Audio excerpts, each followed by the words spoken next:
தமிழ்நாட்டுல இப்போது எஸ்ஐஆர் எனப்படும் வாக்காளர் சிறப்பு தீவிர திருத்தம் நடந்துகிட்டு இருக்கு. தேர்தல் ஆணையம் நம்ம வாக்காளர் அடையாளத்தை வெரிஃபை பண்ற இந்த முறையில இதுக்கு முன்னாடி தேர்தல்ல ஓட்டு போட்டவங்க, ஓட்டர் ஐடி வாங்கிக்கிட்டு இன்னும் ஓட்டு போடாதவங்க, இன்னும் ஓட்டர் ஐடியே வாங்காதவங்க, வெளிநாட்டுல இருக்கிற இந்திய குடிமக்கள் என எல்லோரும் கலந்துகிட்டு நம்ம வாக்குரிமையை நிலைநாட்டணும்.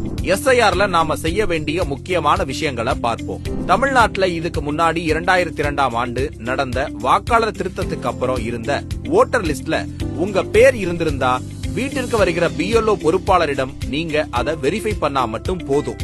ஆனா 2002ஆம் ஆண்டு பட்டியல்ல பேர் இல்லாதவங்க, 2002ஆம் ஆண்டுக்கு அப்புறம் ஓட்டர் ஐடி எடுத்தவங்க எல்லாரும் இந்த எஸ்ஐஆர்ல தங்களோட வாக்குரிமையை உறுதிப்படுத்தணும். முதலில் போன தேர்தல்களில் ஓட்டு போட்டவங்க, ஓட்டர் ஐடி ஏற்கனவே வைத்திருப்பவர்கள் தங்களுடைய வாக்குரிமையை வெரிஃபை பண்ற முறையை பார்ப்போம். அதுக்கு முன்னாடி நாம ஆன்லைன்ல பண்ற முக்கியமான வேலை, நம்ம ஓட்டர் ஐடி எபிக் நம்பரும் நம்ம போன் நம்பரும் சரியா இணைஞ்சிருக்கா என்று பார்ப்பது. அப்படி இல்லனா தேர்தல் ஆணையத்தோட www.voters.eci.government.in என்ற இணைய பக்கத்துக்கு சென்று அதில் உள்ள ஃபார்ம் 8 என்ற இணைப்பை கிளிக் பண்ணுங்க. அதில் நாம செய்ய வேண்டிய விஷயம், நம்ம மொபைல் நம்பரை எபிக் நம்பரோட சரியா இணைக்கிறது. அடுத்து ஓட்டர் ஐடி, ஆதார் கார்டு எல்லாவற்றிலும் பெயர் ஒரே மாதிரி இருக்கிறதா என்று செக் பண்றது. அப்படி இல்லனா அதை திருத்திக்கிறது. அட்ரஸையும் சரியா அப்டேட் செய்து கொள்ள வேண்டும். சிக்னேச்சர் கொடுத்துவிட்டு நாம எல்லாவற்றையும் சரி செய்ததை வெரிஃபை செய்து கொள்ளவும். பிறகு நாம எஸ்ஐஆர் வெரிஃபிகேஷனை ஆரம்பிப்பது சரியாக இருக்கும். இந்த வெரிஃபிகேஷன் 2 முறையில நடக்குது. ஒன்னு ஆன்லைன், இன்னொன்னு தேர்தல் ஆணையம் நியமிச்சிருக்கிற பிஎல்ஓ பொறுப்பாளர் நம்மை வீடு தேடி வந்து படிவம் கொடுத்து அதில் கேட்கும் தகவல்களை வாங்குவார்கள். முதலில் பிஎல்ஓ பொறுப்பாளர்கள் மூலம் நேரடியாக வெரிஃபை செய்யற முறையை பார்ப்போம். பிஎல்ஓ பொறுப்பாளர்கள் டிசம்பர் 4ஆம் தேதி வரை 3 முறை நம் வீடு தேடி வருவார்கள். அவர் நமக்கான பிஎல்ஓ நபரா என்று அவரது அடையாள அட்டையை பார்த்து உறுதிப்படுத்திக் கொள்ளவும். மேலும் உங்கள் ஓட்டர் ஐடி, அட்ரஸ் வெரிஃபிகேஷனுக்காக ஆதார் அட்டை, தேவைப்பட்டால் 2 ஸ்டாம்ப் சைஸ் போட்டோ, உங்களிடம் இருக்கும் பட்சத்தில் கடந்த 2002ஆம் ஆண்டு நடந்த வாக்காளர் பட்டியல் திருத்தத்தில் உங்கள் பெயர் இருந்த சான்று ஆகியவற்றை தயாராக வைத்திருக்கவும். இந்த குறிப்பிட்ட எந்த ஆவணத்தின் ஜெராக்ஸ் காப்பியையும் நாம் கொடுக்க வேண்டியதில்லை என்பதை மனதில் வைத்துக் கொள்ளுங்கள். பிஎல்ஓ நம்மிடம் எனுமரேஷன் ஃபார்ம் என்ற படிவத்தை கொடுப்பார். அதில் நம் பெயர், address, voter ID number, booth number, சட்டமன்ற தொகுதி என எல்லாம் நம் போட்டோவோட விவரமா வந்துரும். அதில் ஏதும் தவறுகள் இருந்தால் உடனே பிஎல்ஓவிடம் தெரிவிக்க வேண்டும். அதற்கப்புறம் படிவத்தில கேட்கிற ஒவ்வொன்றையும் நாம் கொடுக்க வேண்டும்.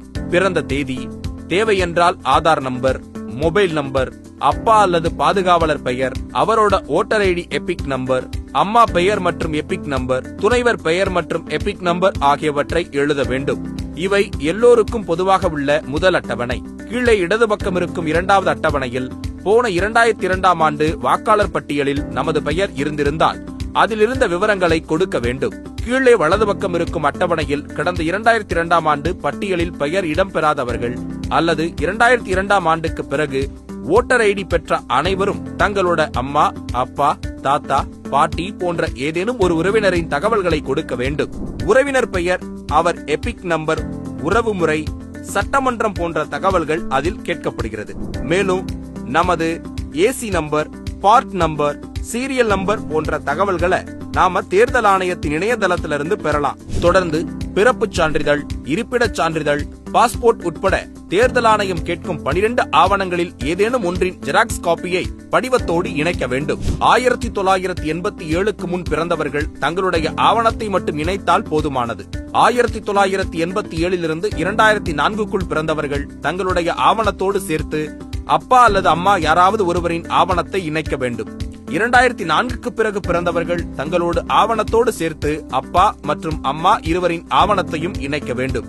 பிஎல்ஓ நம்மிடம் மொத்தம் 2 எனுமரேஷன் ஃபார்ம் படிவத்தை கொடுத்திருப்பார். இரண்டிலும் தகவலை நிரப்பிவிட்டு நாமோ அல்லது நமது குடும்பத்தில் 18 வயது பூர்த்தியான உறுப்பினர் ஒருவரோ கையெழுத்திட்டு பிஎல்ஓவின் ஒப்புகை கையெழுத்தையும் வாங்க வேண்டும். ஒரு படிவம் பிஎல்ஓவிடம் கொடுக்க வேண்டும். பிஎல்ஓ கையெழுத்திட்ட மற்றொரு படிவம் நமக்கான ஆதாரமாக நாம் பத்திரமாக வைத்திருக்க வேண்டும். அடுத்து ஆன்லைன் மூலம் எவ்வாறு பதிவு செய்வது என்று பார்ப்போம். தேர்தல் ஆணையத்தின் அதிகாரப்பூர்வ பக்கமான www.eci.gov.in voters.eci.government.in என்ற தளத்திற்கு செல்லவும். உங்கள் பக்கத்தை சைன் அப் செய்யவும். ஏற்கனவே செய்திருந்தால் லாகின் செய்து உங்களுக்கான சேவையை உறுதிப்படுத்திக் கொள்ளவும். 2002ஆம் ஆண்டுக்கு முன்பு வாக்காளராக இருந்தவர்கள் கடந்த வாக்காளர் திருத்தத்தில் உங்கள் பெயர் இருக்கிறதா என்று தெரிந்து கொள்ள ஹோம் பேஜில் இருக்கும் search your name in last SIR என்ற இணைப்பை கிளிக் செய்யவும். அதில் பெயர் அல்லது எபிக் நம்பர் வைத்து உரிய தகவலை தெரிந்து கொள்ள முடியும். அடுத்து ஹோம் பேஜில் உள்ள எனுமரேஷன் ஃபார்ம் என்ற இணைப்பை கிளிக் செய்து ஆன்லைனில் பதிவு செய்வதற்கான பணியை அனைவரும் தொடங்கவும். நமது எபிக் நம்பரை வைத்தே நாம் இதில் தொடர்ந்து பதிவு செய்ய முடியும். அதை கொடுத்த பிறகு OTP வெரிஃபிகேஷன் செய்து நமது அடிப்படை தகவல்கள் நமக்கு வழங்கப்படும். முன்பு சொன்னது போல் நமது எபிக் நம்பருடன் நம் மொபைல் நம்பரை இணைத்திருக்க வேண்டும். அப்படி சரியாக இணைத்திருந்தால் மட்டுமே நமது நம்பருக்கு சரியான OTP வரும். வெரிஃபை செய்த பிறகு உங்கள் பெயர் போன 2002ஆம் ஆண்டு SIR பட்டியலில் இடம்பெற்றது அல்லது உங்கள் பெற்றோர் பெயர் இடம்பெற்றது அல்லது உங்கள் குடும்பத்தில் யார் பெயரும் இடம்பெறவில்லை என்ற 3 பிரிவுகளில் ஒன்றை கிளிக் செய்யவும். இந்த 3 பிரிவின் அடிப்படையில் உங்களுக்கான வெவ்வேறு படிவங்கள் அமையும். முன்பு BLO படிவத்தில் கேட்கப்பட்ட அதே விவரங்கள் இதில் கேட்கப்படும். பெயர் மற்றும் முகவரிக்கான சப்போர்ட்டிவ் டாக்குமெண்டாக ஆதார் அட்டையை இணைக்கும் போது, கையெழுத்தை இ-சைனாக பதிவிடும் போது என ஒவ்வொரு முறையும் OTP கேட்கப்படும். அனைத்தையும் விண்ணப்பித்து கொடுத்த பிறகு BLO அலுவலர்கள் நேரடியாக வந்து நாம் ஆன்லைனில் கொடுத்த தகவலை வெரிஃபை செய்வார். 2 முறையிலும் பதிவு செய்தவர்கள் டிசம்பர் 9 அன்று வெளியாகும் மாதிரி வாக்காளர் பட்டியலில் உங்கள் பெயர் இருக்கிறதா என்று சரிபார்க்கவும். இல்லையெனில் அடுத்து சரிபார்க்கும் கால இடைவெளியில் நமது விண்ணப்பங்களை சரிபார்த்து வாக்குரிமையை உறுதிப்படுத்த வேண்டும். உங்கள் வாக்குரிமையை பதிவு செய்ய மறந்து விடாதீர்கள். நீங்கள் பதிவு செய்யும் நேரம் வரை நீங்கள் வாக்காளர் இல்லை. எனவே இன்றே உங்கள் வாக்குரிமையை பதிவு செய்யுங்கள். மக்களின் வாக்களிக்கும் உரிமையே ஜனநாயகத்தின் வெற்றி.